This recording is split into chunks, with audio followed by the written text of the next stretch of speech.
They say that blood is thicker than water, but in my experience, blood is also much better at leaving permanent stains on your soul. My name is Claire, and for most of my life I lived by a simple self-imposed rule. Take care of your family no matter what. I grew up in a drafty rental house in a small town in Ohio where the heating worked only half the time, and the fridge was often more of a storage unit for condiments than actual food. My parents, Linda and Greg, weren't bad people, but they were perpetually unlucky, or at least that's what they told me. They drifted from job to job, always one late paycheck away from an eviction notice. I promised myself that when I made it, they would never have to worry about a roof over their heads again. I spent 15 years working 80-hour weeks as a corporate consultant in New York City, sacrificing my 20s and my social life to build a fortress of financial security. I finally did it. I reached the summit, but I didn't realize that by pulling my family up with me, I was actually handing them the tools to tear my world apart. 3 years ago, I decided it was time to fulfill that childhood promise. I found a beautiful, sprawling ranch-style home in a quiet, upscale neighborhood in Virginia. It was perfect for bedrooms, a sunroom, and a backyard that looked like a page out of a lifestyle magazine. I bought it in cash.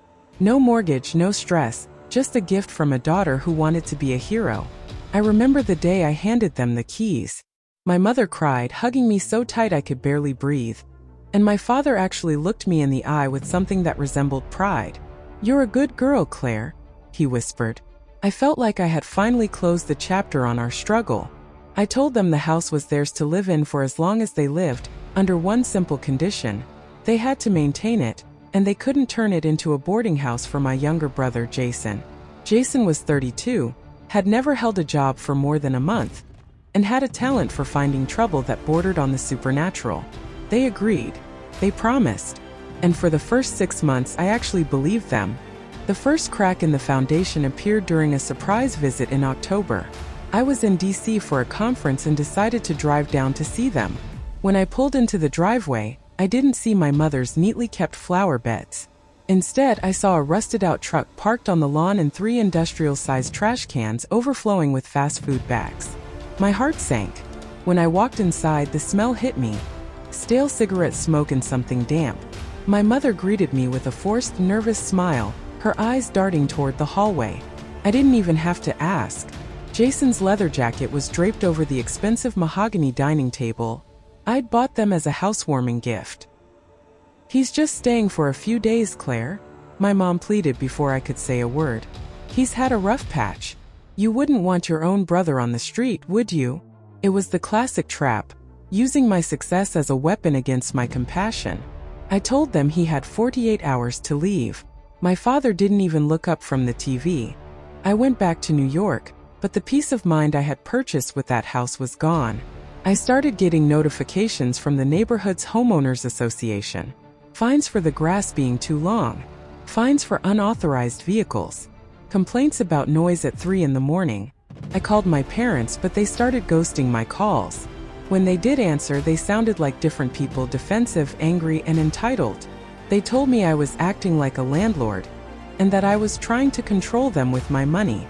It was a staggering revelation. I had given them a debt-free existence, and in return they viewed me as the enemy. I decided to install a smart security system, cameras for the perimeter, under the guise of protecting their safety. What I saw on those cloud recordings over the next month made my blood run cold. It wasn't just Jason living there. He had brought in a rotating cast of strangers. My beautiful sunroom had been turned into a makeshift workshop for stripping down stolen bicycle parts and electronics. The breaking point didn't come with a shout. It came with a quiet, devastating realization. One Tuesday night, I watched the live feed from the living room camera. My parents were sitting on the sofa, and Jason was standing over them, gesturing wildly. He wasn't just staying there. He was running the house. I watched as my mother handed him a stack of cash, money I had sent her for groceries and utilities. She was shaking. My father sat there, staring at the floor, completely broken. I realized then that I hadn't bought them a home. I had bought a headquarters for Jason's chaos, and my parents were either too weak or too complicit to stop it. But then the conversation turned to me. I heard my father say, "Don't worry about Claire. She's got millions. she finds out, we'll just tell her your mom is sick again. She's a soft touch. She'll keep the checks coming." Hearing those words felt like a physical blow to the chest. A soft touch. That's all I was to the people I had spent my entire life trying to protect. I wasn't a daughter. I was an ATM with a pulse. I stayed up all night in my New York apartment, staring at the city lights, feeling a coldness settle into my bones that I had never felt before. I realized that as long as I provided the safety net, Jason would never change, and my parents would never have to face the consequences of their enabling.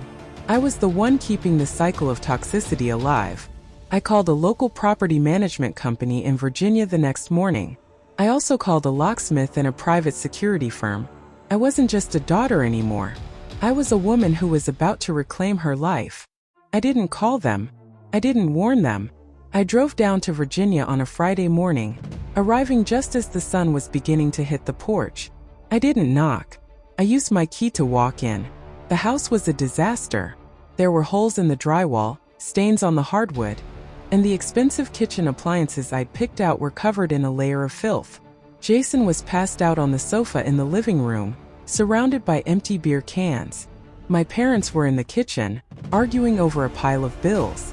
When they saw me, my mother dropped her coffee mug. It shattered on the floor, but nobody moved to pick it up. "Claire, you're early," she stammered, her voice trembling. I didn't say hello. I didn't hug her. I just put a stack of documents on the kitchen counter. "These are the eviction notices," I said, my voice as steady as a surgeon's hand. "You have 30 days to vacate the premises." The silence that followed was heavy, suffocating. Then the screaming started. My father came at me, his face red with a fury I hadn't seen since I was a child. "You can't do this. We're your parents. You bought this for us." I looked at him, and for the first time I didn't feel afraid. I felt nothing. "I bought this for the parents I thought I had," I replied. "I didn't buy it for a gang of thieves and a son who exploits you. I didn't buy it to be a soft touch, while you lie to me about where my money is going." Jason had woken up by then, stumbling into the kitchen trying to act tough. He started threatening to trash the place if I didn't leave. I pointed to the small, inconspicuous cameras in the corners of the room. "Everything you've done is recorded, Jason. Every bicycle you've stripped, every threat you've made. There are 2 security guards sitting in a black SUV in the driveway right now. If you touch a single light fixture on your way out, you won't be going to a shelter. You'll be going to jail." For the next 30 days, I stayed in a hotel nearby. I hired a crew to stand guard at the house 24/7. My phone was a war zone. I received hundreds of texts, some begging for forgiveness, some calling me every name in the book. My aunts and uncles called me, telling me I was cold-hearted, and that family is everything. I asked them if they were willing to take my parents and Jason into their homes. Not a single one of them said yes. It's amazing how people love to preach about family loyalty when it's not their bank account or their peace of mind on the line. I watched through the cameras as they slowly packed their things. They didn't take care of the house until the very end. They left behind piles of junk and a mountain of resentment. On the final day, I watched my father walk out of the front door, turn around and spit on the porch. That was his thank you for 15 years of my life. When the house was finally empty, I walked through the rooms. The silence was different this time. It wasn't the silence of a home waiting for life. It was the silence of a battlefield after the smoke had cleared. I spent $60,000 just to repair the damage they had done in 3 years. I replaced the floors, the walls, and the soul of the house. People asked me what I was going to do with it. "Are you going to sell it?" they asked. "Are you going to rent it out?" No. I did something that shocked everyone. I turned the house into a transitional living space for women escaping domestic abuse, women who actually needed a roof and a second chance, and who would treat a home with the respect it deserved. I don't make a penny from it. In fact, it costs me money every month to keep it running. But for the first time in my life, that house brings me peace. Closing that door on my family was the hardest thing I've ever done, but it was also the most necessary. I realized that you can't save people who are addicted to their own destruction. You can't fill a bucket that has no bottom. My parents and Jason moved back to Ohio, into a small cramped apartment they found through a social service agency. They still tell anyone who will listen that I am a monster. They tell people I stole their house. I don't defend myself anymore. I don't send checks, and I don't answer the door when the past comes knocking. I've learned that family isn't a license to bleed you dry. It isn't a suicide pact. Sometimes the most loving thing you can do for yourself and even for them is to stop being the cushion they land on. I live in a much smaller place now, closer to the city. I don't have a giant ranch or a sprawling backyard, but I have a life that is entirely mine. I don't wake up in a cold sweat checking bank alerts or HOA complaints. I spent so many years trying to buy their happiness that I forgot I was allowed to have my own. Now, I spend my time working with the women in the house I bought. I see them rebuilding their lives, decorating their rooms with a sense of pride that my family never had. I see them finding jobs, regaining their confidence, and treating that house like the sanctuary it was always meant to be. I look at them and I see the girl I used to be, the one who just wanted to feel safe. If you're listening to this and you're the successful one in a toxic family, listen to me closely. Your success is not a communal property. Your hard work does not give your relatives a right to your peace. It is okay to say no. It is okay to set a boundary that makes people angry. If they only love you when your hands are open and your wallet is out, they don't love you.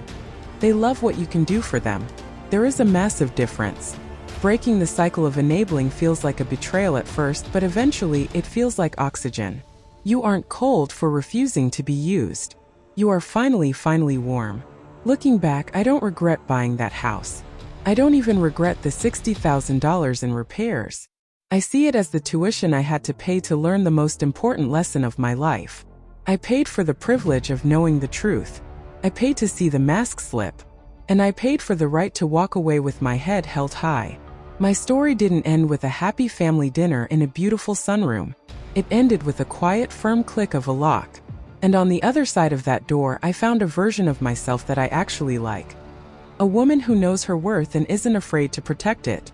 The holidays are coming up again soon. The air is getting that familiar Ohio-like chill.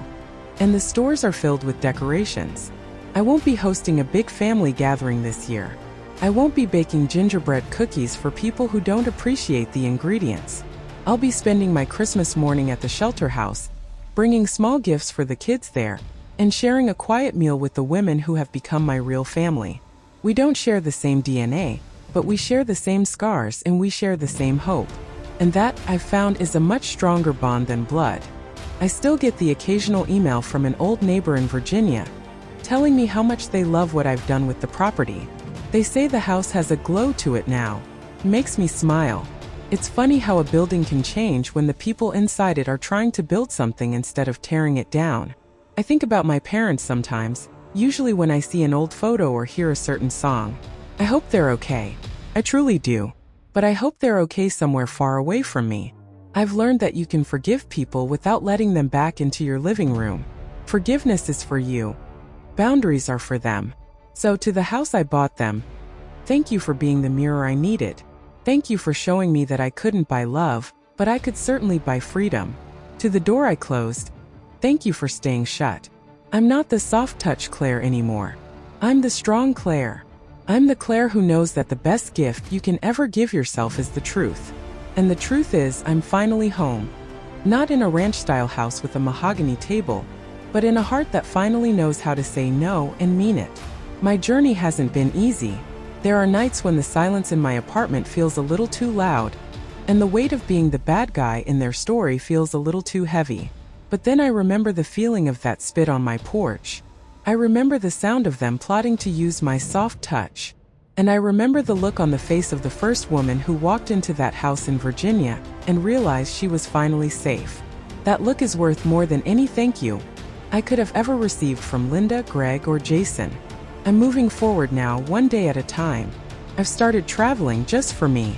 I've seen the mountains in Montana and the coast of Maine. I've realized that the world is a much bigger, more beautiful place when you aren't carrying the weight of 3 grown adults on your shoulders. I'm learning who I am when I'm not the fixer. It's a strange, wonderful feeling to discover your own hobbies, your own tastes, and your own voice. My voice doesn't tremble anymore when I speak my truth. It's clear, it's resonant, and it's mine. Thank you for letting me share this part of my soul with you. If my story helps even one person realize that they aren't a monster, for walking away from a toxic dynamic, then it was worth telling. You aren't responsible for the happiness of people who refuse to be happy. You aren't responsible for the failures of people who refuse to try. You are only responsible for yourself. So take care of your heart, protect your peace, and never be afraid to close the door on anything that threatens your light. Good night, stay strong, and remember, you are enough all by yourself. The city lights are twinkling outside my window now, just like the stars over that quiet house in Virginia. I look at them and I feel a deep sense of gratitude. I'm grateful for the struggle, I'm grateful for the house, and I'm especially grateful for the strength to walk away. My story isn't a tragedy, it's a triumph. It's a story of a woman who found her worth in the middle of a betrayal. And that, I believe, is the most American story of all.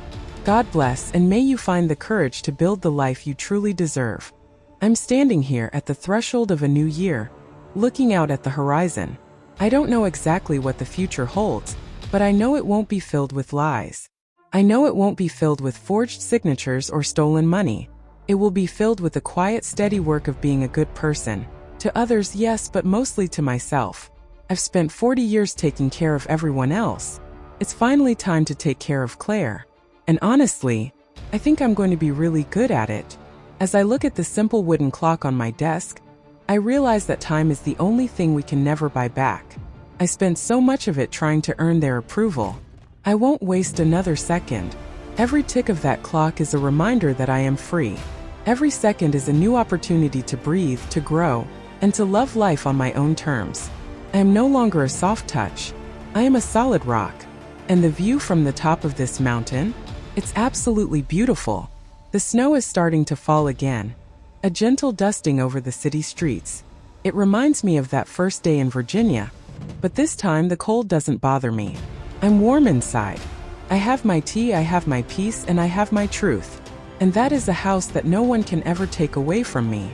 No eviction notice, no betrayal, and no lie can touch the foundation I've built within myself. I am home. Finally, I am home. Thank you once more for being part of my journey. May your holidays be filled with genuine warmth, and may your doors only open for those who bring peace to your porch. Take a deep breath, look in the mirror, and realize that you are the hero of your own story. You don't need to save anyone else to be worthy of love. You just need to be you. Good night and take care of yourselves.